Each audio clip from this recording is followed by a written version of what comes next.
안녕하세요. 사랑으로 세상을 함께 열어가는 함께 사는 세상TV 이미숙입니다. 오늘은 위기의 부부라는 제목으로 여러분을 찾아뵙게 되었습니다. 남자와 여자가 만나 결혼을 하고 한몸 이룬 부부가 되어 살면서 많은 역경과 고난 속에서도 위기를 잘 넘기는 부부가 있는가 하면 위기를 잘 넘기지 못하고 각각 흩어져 사는 부부가 많아지고 사회에서 어떻게 하면 부부가 남은 인생을 서로 돕고 살아야 하는지 많은 방안을 내놓지만 부부의 일은 부부만 안다는 말로 위기가 찾아와도 도움을 구하기보다 갈라서는 것이 최선의 방법이라는 생각으로 헤어져 사는 부부가 늘어나고 있습니다. 심지어 우리나라에서는 황혼이혼이라는 말이 나올 정도로 부부가 함께 사는 길보다 서로 떨어져 사는 쪽을 선택하며 사는 사람이 많습니다. 연세가 지긋한 할머니들과 이야기를 하다 보면 혼자 사는 것이 제일 편안하다는 말을 하기도 합니다. 어쩌면 성격이 맞지 않는다는 이유로 혹은 경제적인 이유로 갈라서지만 성격이 맞지 않는다는 것은 지극히 당연한 일입니다. 남자와 여자가 20년을 넘게 각자의 가정에서 살다가 서로 만나 살아가는데 성격이 맞지 않는다는 이유는 자기의 욕심 때문이 아닐까요? 또한 남자와 여자는 근본적으로 성격이 맞을 수가 없습니다. 몸의 구조부터 다르고 생각이 다르고 살아온 환경이 다릅니다. 이런 남자와 여자가 사랑해서 가정을 만들고 처음에는 열렬하게 사랑하고 살지만 세월이 흐를수록 그 열렬하던 사랑도 식어지고 겨우 남은 정으로 살아갑니다. 하지만 이 정도 세월이 지나면 엷어지고 남은 것은 마음에 가득한 미움으로 서로를 원망하며 살게 됩니다. 남자는 여자가 무엇을 원하는지 알려고 하지 않고 알 수도 없을 뿐더러 여자 또한 남자가 무엇을 원하는지 알지 못하기 때문입니다. 제일 큰 문제는 남녀의 성의 문제가 제일 많은 부분을 차지할 것입니다. 남자와 여자가 결혼하는 목적이 무엇일까요? 남녀가 결혼하는 최종적인 목적은 다 아시겠지만 사랑이기 때문입니다. 그렇다면 이 사랑의 내면에는 무엇이 있을까요? 사랑 안에는 성이 전제되어 있습니다.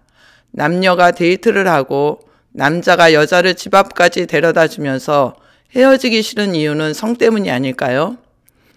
결혼을 하는 이유는 성관계가 자유롭기 때문입니다. 성이 완전해지기 위해서는 부부가 되어야 합니다. 하지만 이렇게 성 때문에 부부가 된 후에는 자녀들이 태어나고부터는 소홀해지기 쉽죠. 서로가 원하는 결혼을 하고 함께 살게 되었는데 살다가 헤어지는 이유는 무엇일까요? 결혼하고는 서로가 너무나 좋아 자기의 몸을 상대를 위해 아낌없이 줍니다. 상대를 위해 성관계도 즐거움으로 하고 상대를 위해 자기의 몸을 쓰기에 아까워하지 않습니다.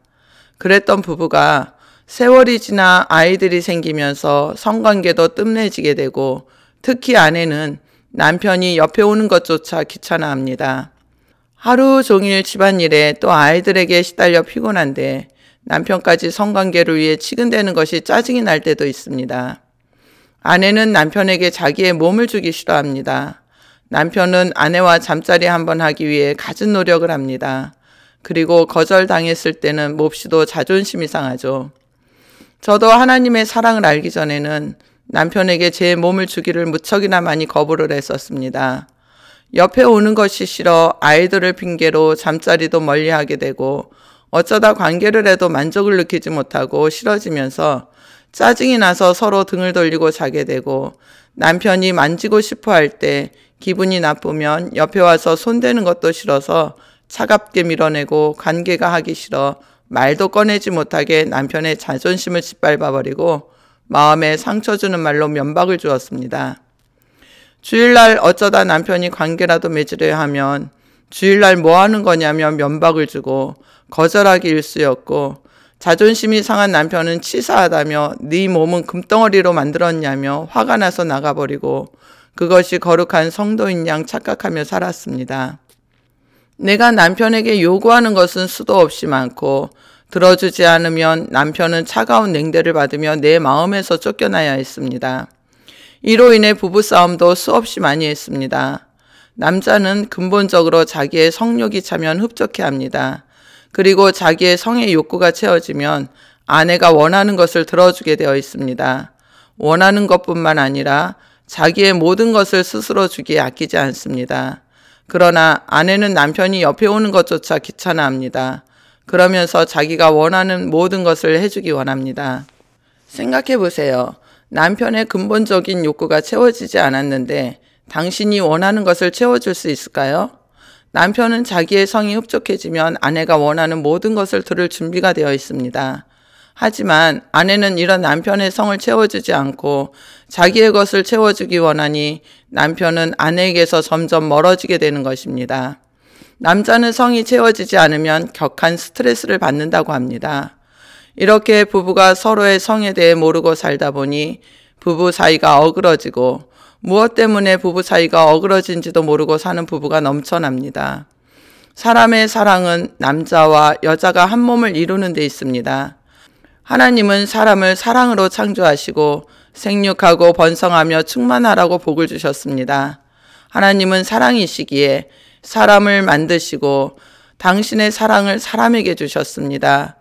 그리고 부부가 한 몸을 이루고 살기에 부끄러움이 없게 하셨습니다. 생육은 즉 성관계의 문제죠. 생육하는 건 역시 사랑입니다. 번성하는 건 역시 사랑입니다. 충만한 건 역시 사랑입니다. 생육하고 번성하는 것, 충만한 것은 사랑이 없이는 불가능한 일입니다. 하지만 성의 문제를 적대시하는 기관은 유일하게 하나님을 믿는 곳에서 더욱 뚜렷하게 나타납니다. 하나님은 이 성을 위해 사람을 만드셨고 성을 위해 살아가게 만드셨습니다. 그런데 교회에서는 성의 이야기는 금기시되어 있고 성에 대한 말이라도 나오면 음란하다는 말들을 하고 사람을 이상하게 대하는 경우가 많습니다. 물론 건전한 성이 아닌 무분별한 성에 대해서는 경계를 해야 하지만 그런 문제가 아닌 부부의 성까지도 적대시하는 것이 문제가 될 수 있겠죠. 교회에서 청년들에게 먼저 시작해야 할 참 교육은 성교육입니다. 그러나 지금 현실에서는 성에 대한 거부 반응을 제일 먼저 하는 것이 교회입니다. 성에 대해 음란하다는 고정관념이 있기 때문입니다.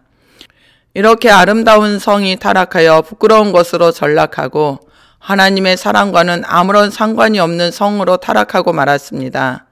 사랑은 부부의 성이 회복되는 것입니다. 그러나 많은 사람들이 부부의 성이 회복되는 방법을 알지 못합니다. 그것은 마음에 미움이 쌓였기 때문에 미움 때문에 가려져 사랑을 볼 수 없게 된 것입니다. 마음에 미움이 있는 사람은 사랑을 모르는 사람입니다. 미움이 사라져야 사랑을 할 수 있습니다. 당신의 부부의 성은 청신호입니까? 아니면 적신호입니까? 하나님의 사랑은 부부의 사랑을 청신호로 만들어 주십니다. 사랑은 가장 가까운 이웃인 아내나 남편에게 자신의 몸과 마음을 자신의 것이라 주장하지 않고 상대를 섬기며 주는 것입니다. 사랑을 하면 몸과 마음은 자신의 것만 아니라 배우자의 것이 되어야 합니다. 몸과 마음으로 배우자를 섬길 때 진정 부부는 하나가 될 것이고 가정의 행복은 이루어질 것입니다. 부부가 하나 되어 부끄러움 없이 사랑하는 것, 이것이 하나님이 우리에게 주신 에덴의 최고의 축복이요 사랑이라고 말하고 싶습니다. 이렇게 아름다운 부부의 사랑을 당신도 회복할 수 있습니다. 공감이 되신 분은 댓글을 남겨주세요. 부족하지만 여러분께 도움을 드리고자 합니다. 우리는 사랑할 수 있습니다. 우리에게는 사랑이라는 희망이 있기 때문입니다. 우리에게는 가장 강력하고 두려울 것이 없는 확실한 사랑이 있기 때문입니다. 여러분의 생각을 댓글에 올려주시고 구독과 좋아요, 알림 설정 부탁드립니다. 지금까지 사랑으로 세상을 함께 열어가는 함께 사는 세상 TV 이미숙이었습니다. 추위에 건강 조심하시고 다음 영상에서 만날 때까지 오늘도 행복하시고 평안한 날들이 되시기를 축복합니다.